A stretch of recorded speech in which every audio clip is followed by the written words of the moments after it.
तो स्वागत है आपका विनर्स एकेडमी प्रयागराज में। मैं समीर शुक्ला आज अपने एक नए वीडियो के साथ जिसका नाम है idiom and phrases. Idiom and phrases बहुत बड़ा टॉपिक है, केवल आपके 12th में ही नहीं, आगे भी आप पढ़ेंगे, आगे भी आप करेंगे, तो ये बहुत बड़ा टॉपिक है। 289 आपके बुक में, एक्सीलेंट की बुक में है। हो सकता है और कोई किताब हो उसमें बहुत अलग अलग हो, लेकिन मैं आपको 30 से 32 ऐसे 30-35 ज्यादा से ज्यादा ऐसे इडियम फ्रेजेस लिखाऊंगा जो 100% आपके पेपर में आएंगे। और ये मेरा ये वादा है आपसे, ये मेरा लगभग गारंटी लिख लो कि आप अपने पेपर में देखना, जिस दिन आपका पेपर आएगा आके मेरे इडियम लिखाए हुए इडियम फ्रेजेस से मिलाना। फंसेगा जरूर, आएगा जरूर, चाहे एक ही आए लेकिन फंसेगा जरूर। तो भैया मैं मेहनत करने जा रहा हूं आपके लिए, और आप अपने लिए भी मेहनत करें। ज्यादा से ज्यादा आपको कुछ नहीं करना है, बस हिंदी जानो। यानी इडियम्स फ्रेजेस जो होते हैं, कहावते या मुहावरे जिनको हम लोग कहते हैं, सिर्फ उनकी हिंदी जानो और सेंटेंस अपने शब्दों में बनाओ, और इजी से इजी सेंटेंस बनाओ। जरूरी नहीं कि किताब में लिखा है सेंटेंस एक लाइन का तो हम उसको रट्टा मारने के लिए बैठ जाए। नहीं, हिंदी आपने जान ली, आप एक टेंस पकड़ो, छोटा सा पकड़ो, छोटे से छोटे शब्द को छोटे से छोटा सेंटेंस लिखो। बस एक चीज की याद रखना कि वो शब्द वो जरूर इसमें है। मैंने आप मेरे पीछे देख रहे होंगे, इसमें काफी चीजें मैंने लिखी हैं। बहुत इंपॉर्टेंट है, वीडियो लास्ट तक देखना, शेयर करना, सब्सक्राइब करना, कमेंट करके बताना, बहुत इंपॉर्टेंट मैंने कहा है। और आप अपने एग्जाम डेट के दिन, जिस दिन आप पेपर दे के आए, मिलाइएगा, 100% मिलेगा। ये मेरा अनुभव है, 10 साल से पढ़ा रहा हूं, और हो सकता है कि मैं कुछ कमी जरूर कर जाता हूं, लेकिन श्योर है कि आपके एग्जाम में आ सकता है। चलिए फिर आगे बढ़ते हैं। पहले नंबर पे है कि एट 6s and 7s मैं कह रहा हूं, बहुत यूनिक चीजें लिखा रहा हूं, एकदम आसान सी भाषा में अपने सेंटेंस दिया हूं। इसमें कोई सेंटेंस कॉपी नहीं है कि एग्जाम्पल कॉपी कर लो, नहीं करना। अब देखो, एट 6s and 7, 6-7, ठीक है। इसका जो मतलब होता है, आपको लिखना है ये कि इन डिसऑर्डर, यानी इधर उधर या अस्त व्यस्त, इसकी हिंदी होती है। आप इसका बढ़िया एक नोट्स बनाइए। इसका क्या होता है, बेतरतीब, अस्त व्यस्त, इधर उधर। अब देखो, एक सेंटेंस हमारे सामने आया कि बेतरतीब, इधर उधर, अस्त व्यस्त, कुछ भी बना डालो ना, कि जैसे मेरे कमरे में कौन मेरी चीजें अस्त व्यस्त करके गया, या आप ऐसे बना डालिए, मेरे भाई ने मेरे मोबाइल को ही अस्त व्यस्त कर दिया, या मेरी मम्मी ने मेरे कपड़ों को ही इधर उधर फेंक दिया।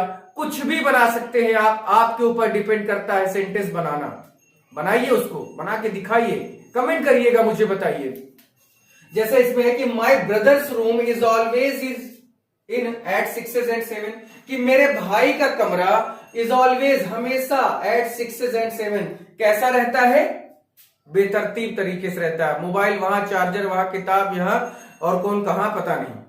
बात समझ में? इस तरह से अब आप चाहे तो कोई और एक सेंटेंस बना लो, चाहे जितना सेंटेंस बना सकते हो। हाँ, आप कॉपी मत करें, यानी किसी चीज को देखकर मत याद करें, आप अपने खुद सेंटेंस को अपने शब्दों में रखें। आपको उस नंबर को पाने से कोई रोक नहीं सकता, ये मेरा वादा है आपसे, ठीक है। दूसरा है कि all and sundry. All and sundry माने everyone without distinction. All and sundry, everyone without distinction, यानी बिना किसी भेदभाव के। इसका मतलब है बिना किसी भेदभाव के, ठीक है। अब देखो, जैसे कोई भी काम बिना किसी भेदभाव की किया। जैसे मैंने अपना सेंटेंस बनाया कि माय फादर इनवाइटेड एवरीवन, मेरे पापा ने सबको बुलाया, विदाउट ऑल एंड सनड्राई, बिना किसी भेदभाव के, यानी बिना किसी भेदभाव के मेरे पापा ने सबको पार्टी में बुलाया।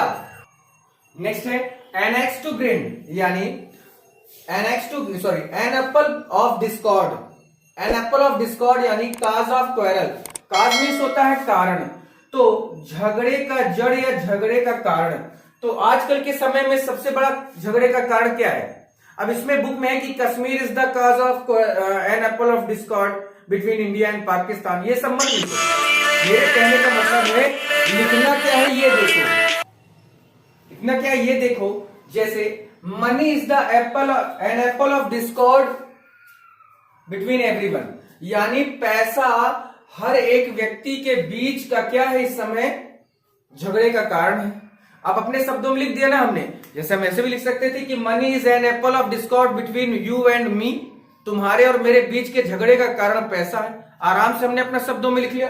नेक्स्ट है an axe to grind, personal end to serve, serve यानी स्वार्थी व्यक्ति, मैं यहां पर लिख दूं तो ज्यादा अच्छा है, स्वार्थी व्यक्ति, ठीक है, personal end to serve, an axe to grind. अब इसको कैसे कहेंगे कि selfish person are always an axe to grind, यानी जो स्वार्थी व्यक्ति होता है, जो स्वार्थी व्यक्ति होता है वो क्या करता है, अपना स्वार्थ सिद्ध करता है। सॉरी, यहां पर ये स्वार्थी व्यक्ति ना होकर अपना स्वार्थ सिद्ध करना या अपना उल्लू सीधा करना इसको बोलते हैं, अपना स्वार्थ सिद्ध करना या अपना उल्लू सीधा करना।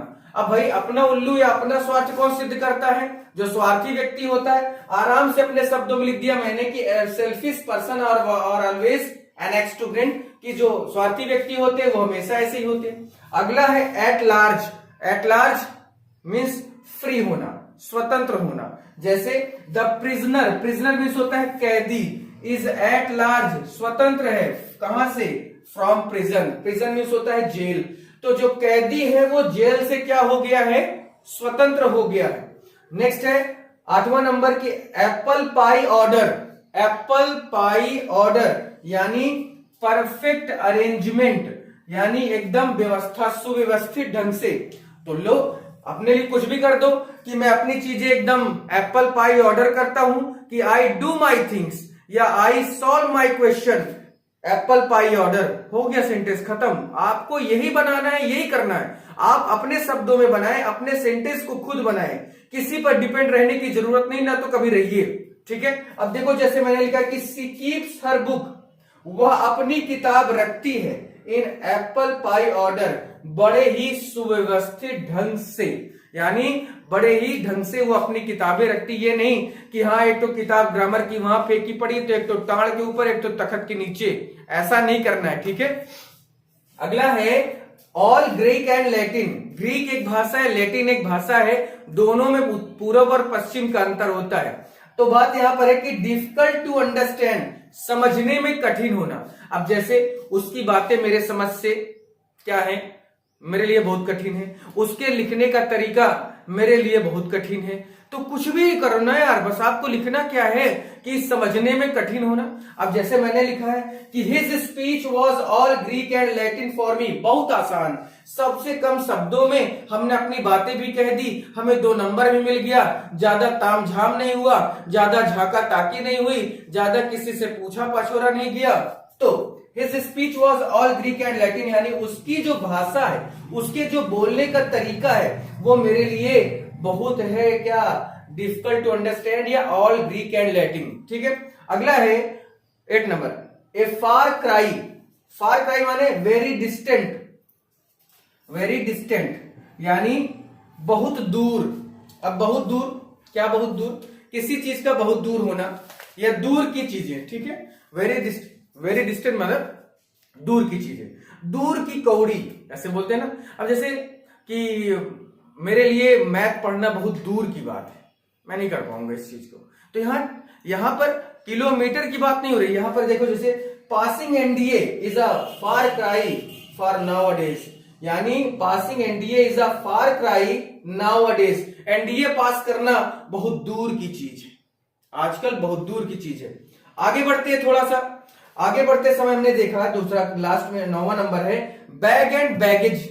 बैग एंड बैगेज मतलब होता है विद ऑल बिलोंगिंग्स, और बिलोंगिंग्स माने होता है संपत्ति या बिस्तर बोरिया जिसको कहते हैं। तो all belonging, with all belongings माने English left India with bag and baggage. जो अंग्रेज थे उन्होंने बिस्तर बोरिये के साथ भारत छोड़ा था। अब इसमें और ऐड कर दो, इन 1947 कर दो, या कुछ भी ऐड कर सकते हो, वो तुम्हारे ऊपर है। तो मेरे कहने का मतलब है कि शब्द ये है, आपको लिखना ये है, प्लस उसका एक एग्जाम्पल भी लिखना है, तभी आपको 2 नंबर मिलने वाला है, ठीक है, 2 नंबर। तो उसके लिए आप तैयारी करें, यानी कुछ ज्यादा भी नहीं करना।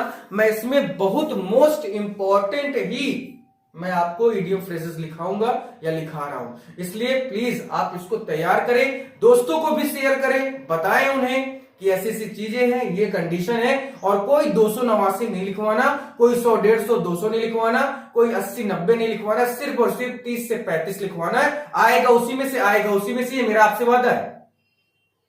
मैं झूठ क्यों बोलूं आपसे, मुझे चीज पता है, इसी में से आएगा।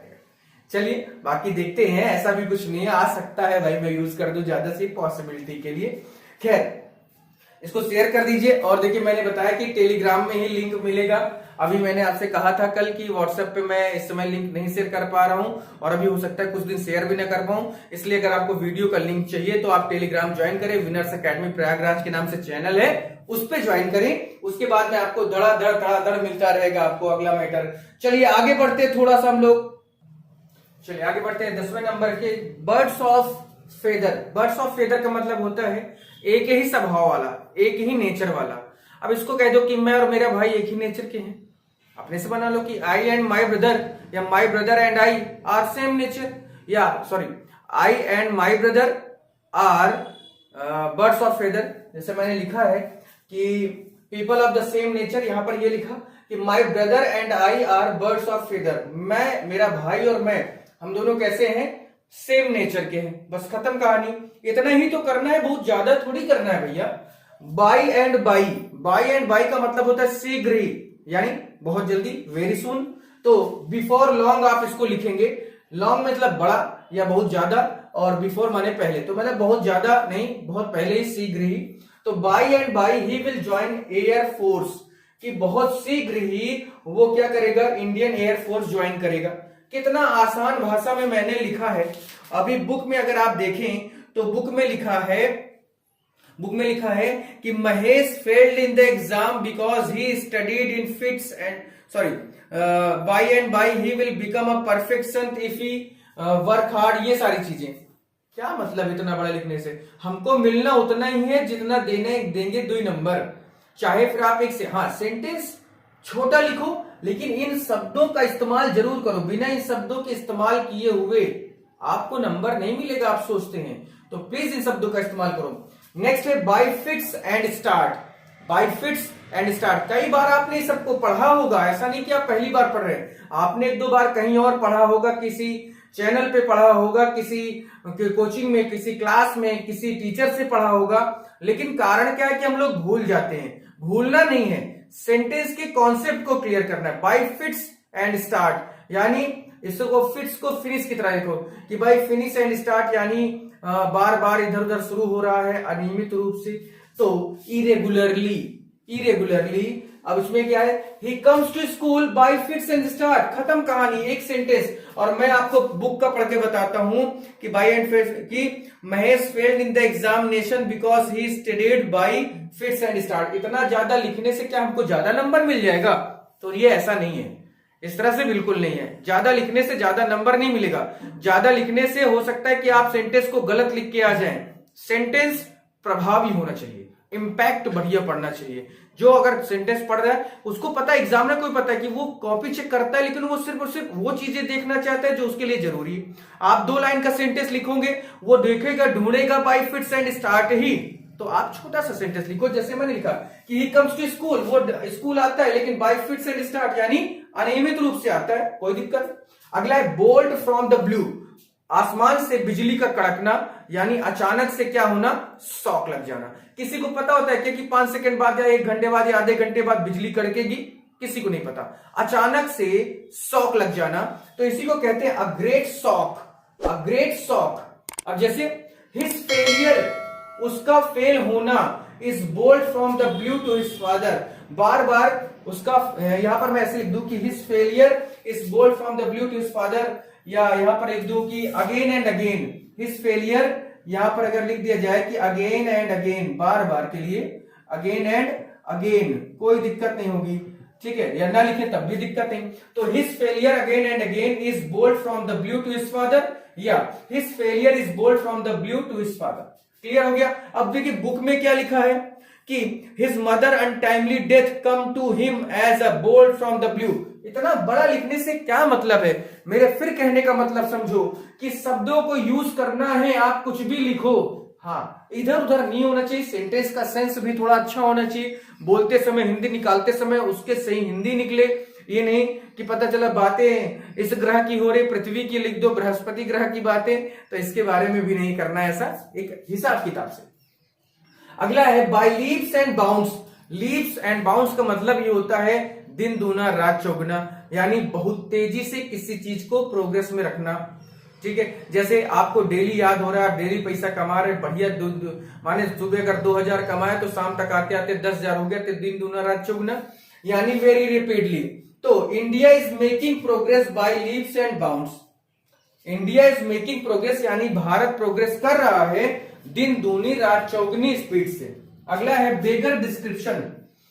बेगर डिस्क्रिप्शन यानी वर्णन से बाहर होना। बेगर मीन्स तो आपको पता भी, खराब होता है, गंदा होता है, बेकार होता है। डिस्क्रिप्शन माने वर्णन। तो एक ऐसी चीज जो वर्णन से बाहर है, वो किसी भी चीज के लिए कह सकते हैं, किसी अच्छी चीज के लिए भी कह सकते हैं, किसी बुरी चीज के लिए भी कह सकते हैं। तो to be indescribable, to be indescribable यानी the beauty of Taj Mahal is beggar description, कि जो ताजमहल की सुंदरता है वो वर्णन से बाहर है। अगला है ब्लैक सीप।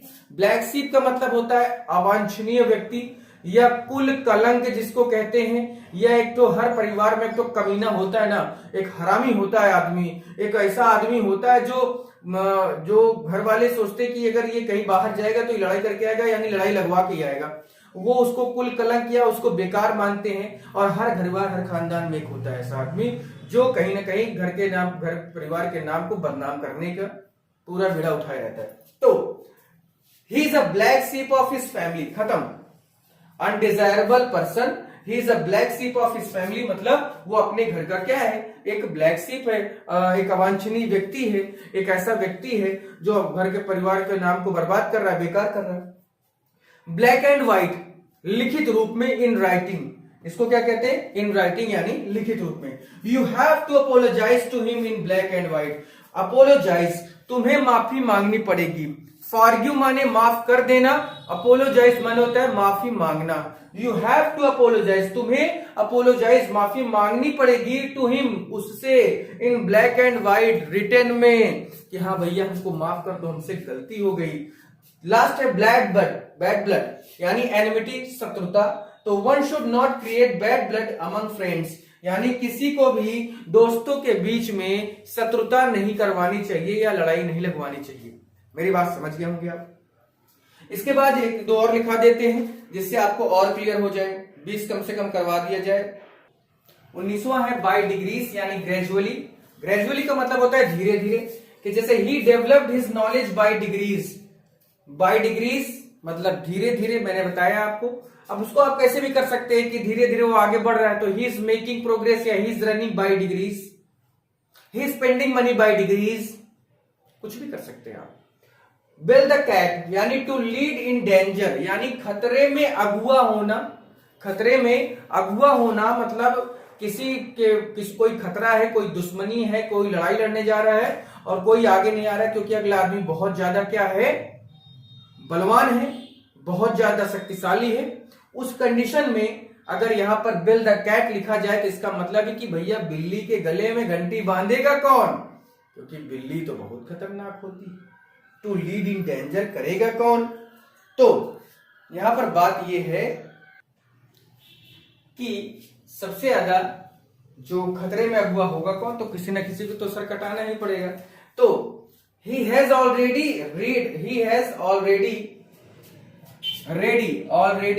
ready यानी पहले से ही तैयार, to bell the cat against the enemy यानी खतरे में अगुआ होने के लिए तैयार है। वैसे किसके खतरे में, यानी अगेंस्ट द एनिमी यानी दुश्मनों के सामने वो खतरे का अगुआ बनने के लिए तैयार है।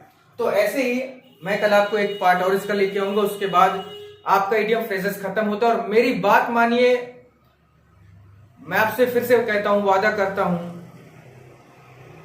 कुछ नहीं करना, बस थोड़ा सा इसको ध्यान से पढ़ लेना और फिर एक बार जब पेपर होगा तो पेपर से मिलाना कि क्या आया है जो समीर शुक्ला ने लिखाया है।